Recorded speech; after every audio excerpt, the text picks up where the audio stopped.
విద్యా ఉద్యోగాల కోసం జర్మనీకి వచ్చే భారతీయ విద్యార్థులు వృత్తి నిపుణుల్ని సాదరంగా స్వాగతిస్తామని భారత్లో జర్మనీ రాయబారి డాక్టర్ ఫిలిప్ అకర్మన్ తెలిపారు. జర్మనీ ఇమిగ్రేషన్ చట్టాలు నిబంధనలు సరళతరమైనవి, ఉదారమైనవని, వాటిని రాత్రికి రాత్రే మార్చేయడం జరగదని స్పష్టం చేశారు.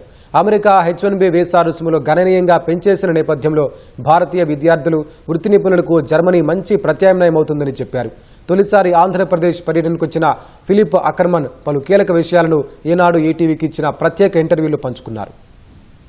అమెరికాలో వీసా నిబంధనలు క్లిష్టతరం అవుతుండడం, భారతీయులకు అమెరికా విద్య కలగా మారుతున్నటువంటి సమయంలో కెనడా కూడా చాలా రకాల ఆంక్షలు విధిస్తోంది. ఈ నేపథ్యంలో 31% మంది భారతీయ విద్యార్థులు తమ మొదటి ప్రాధాన్యంగా జర్మనీని ఎన్నుకుంటున్నారు. జర్మనీలో సాంకేతిక విద్య, ముఖ్యంగా మెకానికల్, టెక్నికల్, అలాగే ఇంజనీరింగ్ సంబంధించిన అంశాల్లో కూడా అక్కడ ఎక్కువ మంది విద్యార్థులకు అక్కడ చదువుకోవడమే కాకుండా ఉపాధి అవకాశాలు కూడా ఎక్కువగా వస్తున్న నేపథ్యంలో భారతదేశంలో ఉన్నటువంటి జర్మనీ రాయబారి డాక్టర్ ఫిలిప్ మనతో ఉన్నారు. ఆయన అడిగి తాజా పరిణామాలు, విదేశాల్లో ఉన్నటువంటి ఆంక్షలు, జర్మనీ అక్కడ విద్యార్థులకు కల్పిస్తున్నటువంటి అవకాశాలు, అలాగే భారత్తో ద్వైపాక్షిక ఒప్పందాలకు సంబంధించి ఉన్నటువంటి అంశాల గురించి ఆయన అడిగి తెలుసుకుందాం. What is the present scenario for Indian students in Germany? Students, I think we have 60,000 Indian students in Germany. That is a growth by 20% compared to 2024. That shows that Germany as a destination for students, Indian students, becomes more and more attractive. We have universities who are very fond of Indian students. They take Indian applications with pleasure because Indian students have the reputation of being very committed, extremely dedicated and very ambitious also. You know, they want to achieve something. And we are very happy that mostly in STEM, in the STEM areas, they are very, very active. So basically people come to Germany to study engineering, life science, also computer science. And it's a top-notch education. You get really very, very good value education when you go to Germany. And second, it's for free basically. You know, costs are very low. We don't charge for state-run and funded universities. Now, why would you ask, would we offer that to Indian students on German taxpayers' money? Now, the reason for that is that we hope that many of the Indian students will stay for a while in Germany and work.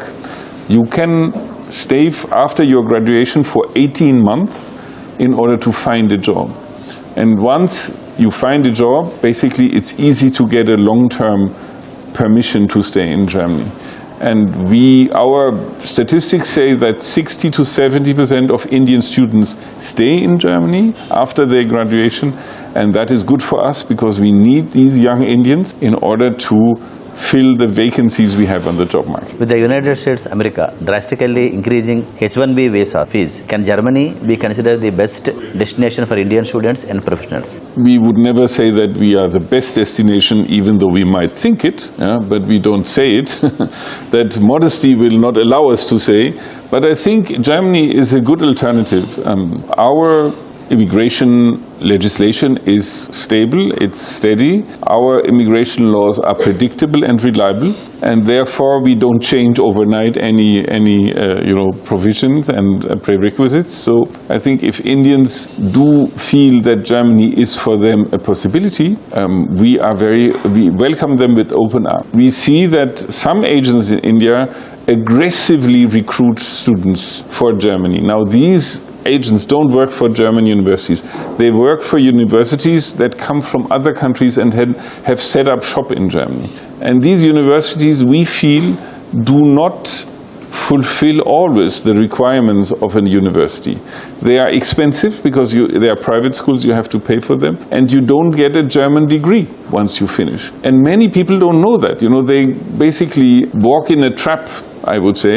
There is a facility here that's called the German Academic Exchange Service. It's the biggest office outside Germany is here in India. They have a very good website, and they have also ways and means to advise students if they want to.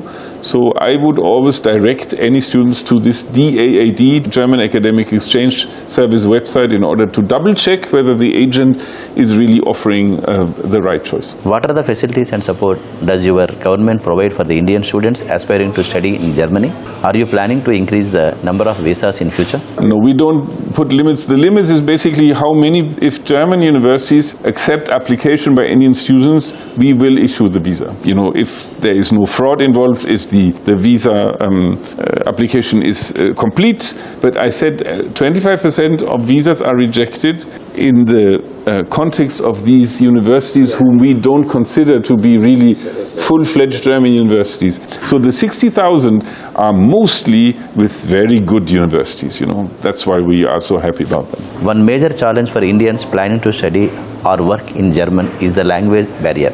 What initiatives are being taken to help overcome this issue? I would say that, you know, most students go for master classes and these master classes are taught in English. So that's easy. But if you intend to stay in Germany, if you want a job in Germany, I would recommend to learn German. Now, every university is offering German classes. Many students, you know the Indian students, they are so focused on their studies, they say, if we don't need to learn German, I'd rather concentrate on my subjects and do a good mark. I would say that the universities should encourage more Indian students to learn German. I think when you have an IT degree and you join, let's say, a big IT company like SAP or something in Germany, German is not needed. But if you live in Germany for a while, if you want to open up to German culture, if you want to integrate fully, if your kids go to German school, then German as a language is needed. German is as a language not completely easy, but you'll see Indians have much more affinity to learning these languages than others. So I'm not so worried. When I saw these nurses this morning, you know, they have learned German since 3-4 months only. Their level was quite good. I was very impressed with their level of German, actually. It was much better than I expected, so that was good. Have about a little more than 2 lakh German learners in India. We will slowly increase the number of German teachers here in India so that, you know, Indians can start learning German at home. ఇది భారతదేశంలో Germany రాయబారి doctor Philip అభిప్రాయం. విజయవాడ నుంచి cameraman శేషబాబుతో Srinivas Mohan, ETV.